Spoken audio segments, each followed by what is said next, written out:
Lincoln, this is it. One last push, and we're done. 9 months and 4 days ago, my father brought forth upon my mother himself and gave to her a child, conceived in a shack in Kentucky and dedicated to the proposition that I will drink num-nums from a bottle and do little poo-poos in my pantses for the next 2 to 3 years. Now what is it babies do again? Oh yeah. I am not touching that. Abraham Lincoln grew up with his relatively poor family in Kentucky, eventually moving to Indiana, and finally, Illinois. He read a lot of books, worked a lot of jobs, wrote some questionable poetry, and finally entered the law profession. Despite being self-taught, he turned out to be a pretty clever and astute lawyer. In one case, a guy claimed he witnessed a murder at night, and Lincoln was like, "How could you have seen anything in the dark? There was a bright full moon." A what? A bright full moon. Can you say that again, please? There was a bright full moon. A dim half moon? No, a bright full moon. That's funny, because according to this almanac, there was a dim half moon that night, which makes you a liar.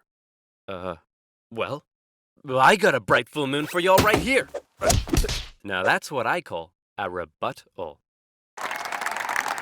Lincoln and his cheekbones weren't only interested in law, however. He also dabbled in the world of politics, serving as a legislator in both local and national assemblies. And what a time it was. Not even 100 years after the Founding Fathers wrote, "All men are created equal," politicians were already asking, "Yeah, but what does that mean exactly?" It means all men. Yeah, but what does that mean exactly? And not just that. States' rights versus the federal government. What are the executive powers of the president? Is cereal a soup? The Founding Fathers left some of these questions perhaps a little too open to interpretation. And the biggest question of them all was slavery, an ugly mark on what should have been a revolutionary new nation based on liberty and democracy. Thomas Jefferson had written a condemnation of slavery in the Declaration of Independence, but out of fear of losing Southern states' support, it was removed. Hey guys, do you think leaving this a little vague will create any unforeseen problems in the future? Cannonball!